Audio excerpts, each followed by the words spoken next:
Hello everybody, I hope you're having a wonderful day, and today I would like to finally share with you guys my thoughts on the Hinderer Knives XM-18 3-inch. This model is actually one of the most recent Blade HQ exclusives. There were, I think, 3 different colorways available. I did actually purchase this on the secondary market. I didn't have to pay too much more, surprisingly. I mean, if you guys know about Hinderer knives, you know that some of these can, easily go for 50 to 75% more. Some models that are really rare can easily double overnight, which is insane. Now handling this, hard use, and this is probably the knife that I've put the most inappropriate use on, more than a lot of my other knives, because I really wanted to see what this thing was all about and to see if a lot of the controversy and a lot of the BS that goes on behind the scenes within the company and the community, and the way that just everything is done around the name of this company. I just wanted to see like what this knife is really all about. And so this specific model is the slicer. To my knowledge, it's the blade shape, and I think the stock is a little bit thinner. This is also the non-flipper with a choil. So with that being said, it has, of course, this full finger choil right here to get a nice solid grip on it. And the detent is lighter because the opening method is going to be these studs right here. It did take me a second to get used to them. We'll talk about that in a little bit, but now that I've gotten the hang of it, the action on this thing, the opening method, solid. Little to no complaints. So I have a whole lot of good to say about this knife, and a little bit of stuff that is kind of, what is that term, beating the dead horse or beating around the bush, whatever the proper term is, things you guys probably already know. Things about the soft steel, issues with the hardware, maybe some detent lash is a common thing, at least on the non-flipper versions, stuff like that. Those are very common issues. So besides all that rambling, I have over here off to the side my laptop with Blade HQ opened up. Unfortunately, they're not available. Of course, they sold out in like 0.02 seconds.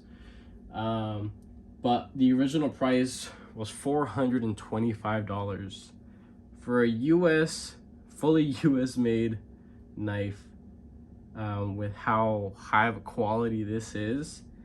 I can almost justify that if the heat treat was just a little bit better, because the heat treat on this blade material, and it's CPM 20 CV. So very similar to M390, but 20 CV is made here in the US. That's cool, doesn't really matter. But the heat treat is almost non-existent. It's noticeably terrible.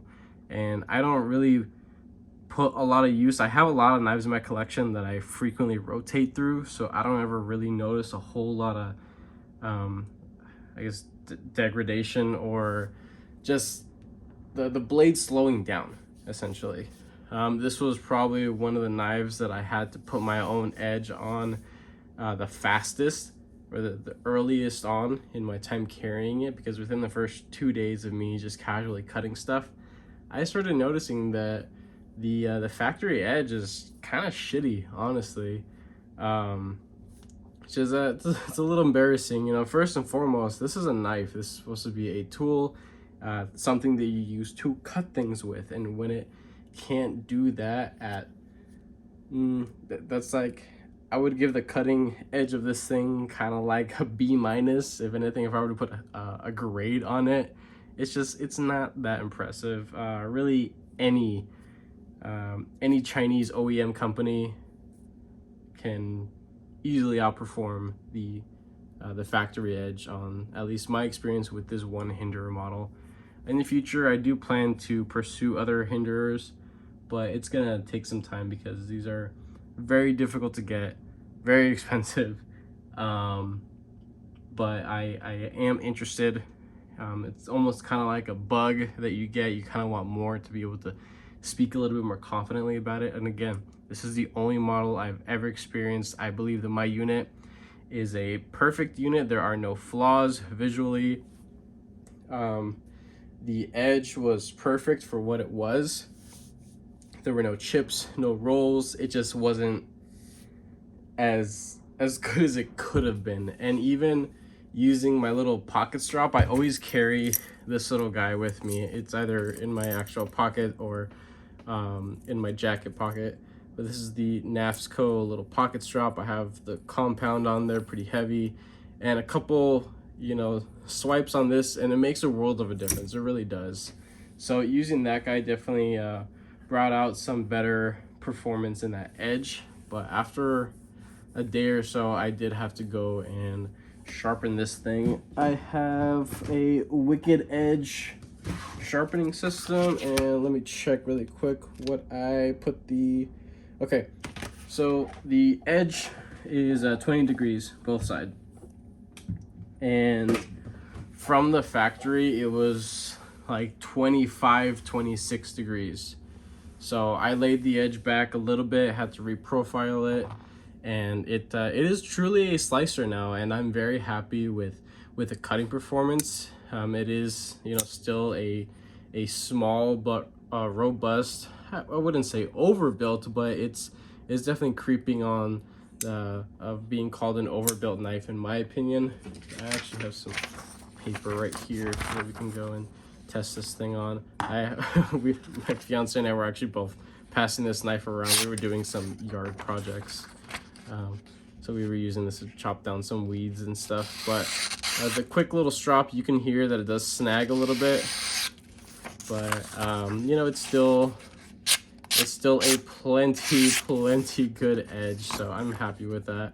I think the only, if I really want to justify or try to, you know, tell myself that I'm okay with the soft steel, I guess I could say, you know what, at least it the edge is very responsive to you know, 30 seconds to a minute on a cheap little leather strap, so it's very responsive to that, which is something that, yeah, I do definitely appreciate. On super crazy fancy high carbide steels, you probably need to spend double or triple the amount of time on a strap to see a significant increase. So if I'm going to try to, you know, be like, you know what, it's not that bad, soft steel, but you know, how much out of this price, the $425, am I actually paying for and then getting poorly heat treated steel?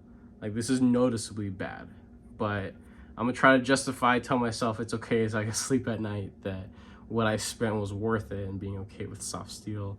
So the easiest thing to do is just strap this thing basically every day that I use it. So that's just my little spiel with that. The overall length and the dimensions of this thing is essentially perfect. The design, I think it's beautiful. There's a whole lot of utilitarian aspects about this that I do definitely enjoy, and that make using and carrying this thing as a daily carry knife wonderful, actually truly wonderful. Overall length 7 inches, blade length 3 inches, cutting edge 2.7. So if you live in an area where you have blade length restrictions, this might be something that you can, you know, definitely get around.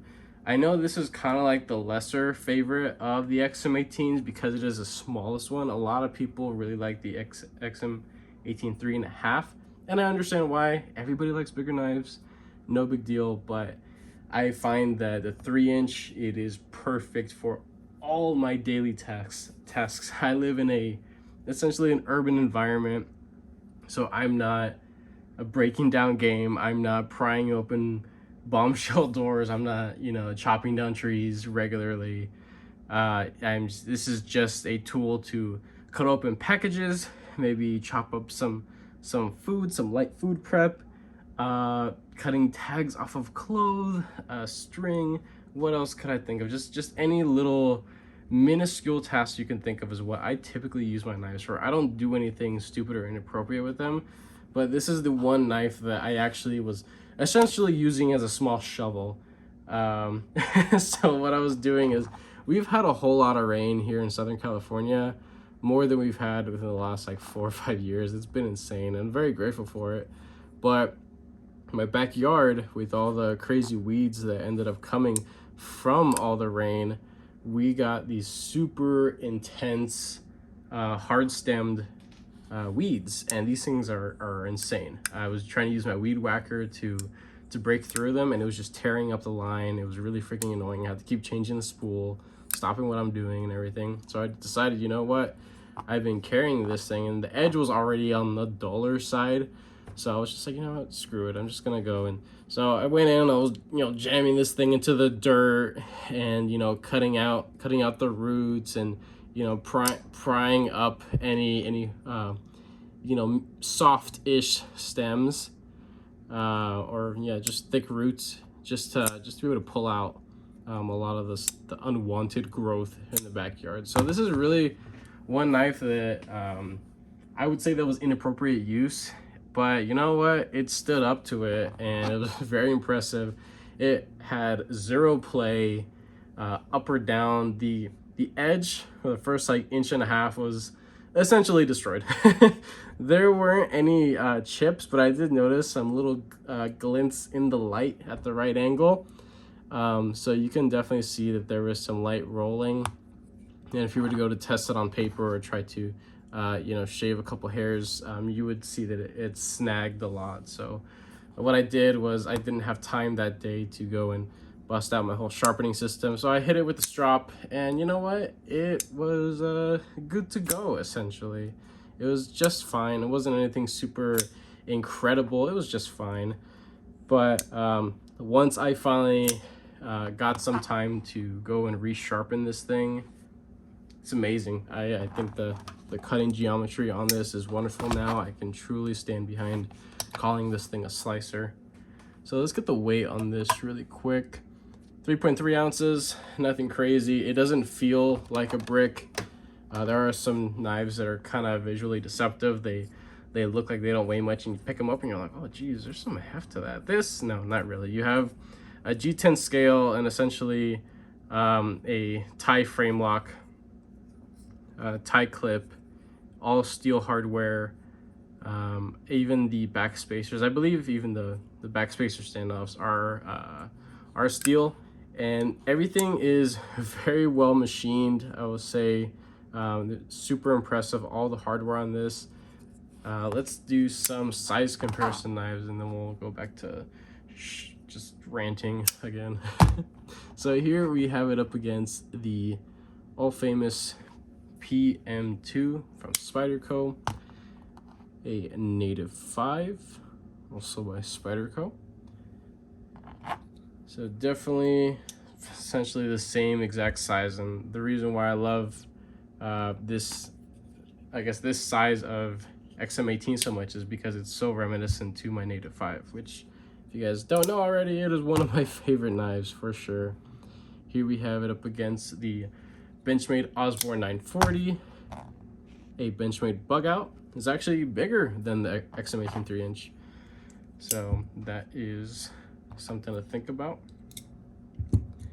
Here we have two last ones, Demco AD 20.5. Let's get this a little bit more centered. I'm sorry about that, guys. And one more, Civivi Elementum. So same thing as the Civivi Elementum, very similar to the Demco also. Thickness we can do up against the Civivi here. So yeah, it's nothing crazy, nothing insane. I would say that this is a very standard. It's not bulky. It doesn't feel bulky in hand. You do have flat scales essentially, but everything is very well shaped that it is extremely comfortable in hand. And I do have large to extra large size hands, but slim fingers. So at least for me, even back here, it's fine, but I definitely appreciate that forward finger control. It is wonderful spot to be in. Full control over this blade. I can hold it like this and have complete control over that tip. If I'm cutting close to product that you know, could pop or could easily get scratched or damaged, I have my finger right over it and I'm just, you know, slicing away at whatever, like plastic shrink wrap or cardboard and things like that. So it's typically what I go through a lot at work. This model does have the Triway system, which I think is pretty cool because to my knowledge, there may be only like 1 or 2 other like Chinese manufacturers that offer a different way within the, what do you want to call it? It's not just a washer system, but the way that the knife opens and closes. So there are some knives where you can remove a flipper tab or add thumb studs or just a thumb stud where it's lower or higher. I know Kaiser has stuff like that. But this is the only knife, to my knowledge, that has multiple different ways to go about its smoothness or how tight you want it to be within the actual pivot. So here we have some phosphor bronze washers and then the Teflon washers. I haven't used them yet. I do plan to because I want to get a feel of how this knife performs being on washers. I know it's a little bit tighter, but in my experience, some washers after being well broken in could be just as smooth or smoother than some bearings. So that's quite nice, definitely. This unit came perfectly centered even after taking it apart and tuning it a little bit. And I only say tuning because when the first time I took it apart to clean it out, there was like dirt and stuff in there, and it was a real mess. Again, I was using this thing as basically a small shovel for a second. So it was a mess in there. I took it apart. I had to, it was a real learning curve taking this thing apart because of the proprietary hardware. And yes, I'm going to call it proprietary hardware at this point because I had to go and buy a specific tool, well, a type of bit, a little spanner bit, size 14. Somebody told me that size 13 works. These are 1/4-inch bits. They fit on the Weehaw stubby perfectly fine. So I have the Weehaw stubby here, and then I have another, you know, a ratcheting driver on this side with a very large flathead to fit perfectly into the show side pivot there. And it was just, this thing was a mess to take apart and put back together. But once I did, it came together quite well and quite easily once everything was set in place. The body screws here, they're T6. Don't really understand why, but I'm sure there's ways around that. I just haven't looked into it yet, so I'm not gonna gripe on it too much. They are very well machined. My bits have zero problem biting and, you know, torquing down on them. I guess just the fitment of everything is quite perfect. Also, something else that I didn't notice or haven't ever really noticed on other people's reviews of these is that when I took this knife apart, I even removed the hardened steel insert, and I very much appreciate that, even if this is also a T6, but it's well machined. I took it out, and it's not like how the hardened steel insert is on other knives. Like on Wee's hardened steel inserts are pressure fit. They are an absolute nightmare to remove. If you want to do any kind of anodizing work or anything to some of your Wee knives, a lot of their newer models, their hardened steel inserts are almost impossible to get out. You practically have to use a chisel. It's insane. But it is possible. This, it didn't just fall out, but I had to, you know, wiggle it out, and eventually it came out. And the fitment on it is fine. Like, I, you know, put it back in there and screwed it down, and there wasn't any play or wiggle or anything like that. But I freaked out because when I pulled out the hardened steel insert, and I can't really show you guys here, but within there, the hardened steel insert doesn't hold onto the ceramic detent ball like on all other insert designs. It is part of the actual lock. So it is this tiny little tube that perfectly holds on to the actual the actual detent ball. And I was really blown away by that because I've never seen that. And I know it's kind of like a little, it's not really that important, but I thought that was pretty impressive. I thought that was kind of a cool factor thing. And I can definitely see how that may take more time and there could be more error within the machining process and everything like that. So that's something that I think is pretty nice. I wouldn't say revolutionary, but it's a different way of going about it that succeeds, and to get the same effect, having a decent detent. And that's something that I want to start talking about now, is the detent on this guy. So out of the box, there was the slightest bit of movement. It wasn't like large detent lash like here on this guy. This is an old knife, right? You can see how much movement there is, and that is the detent and the detent ball. There is more room than the detent ball fits in. So the detent ball is smaller than the room that it has, and that was my fault. I modified that knife, and I made a mistake. I didn't put anything to keep the acid from eating away at that area.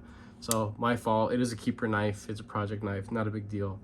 But definitely on something like this, it doesn't feel like that, but you can see that there is the slightest little bit of movement.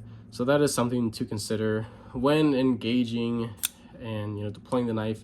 You don't feel it. At least I don't. Reverse flicking and thumb flicking this thing, it is quite wonderful once you get it down.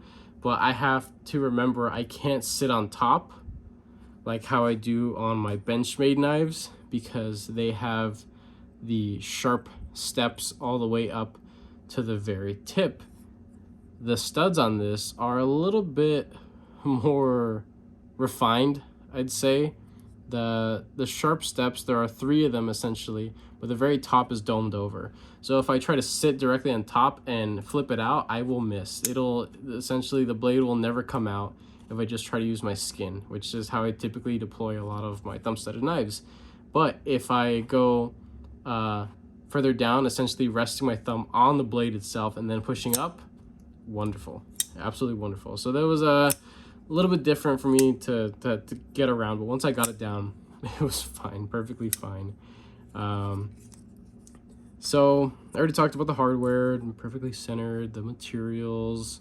I already ranted about the soft steel. I don't want to bore you guys with that. Here is some of the branding on it. I don't mind it. The horse logo, it's cool. Yeah, I don't mind it there at all.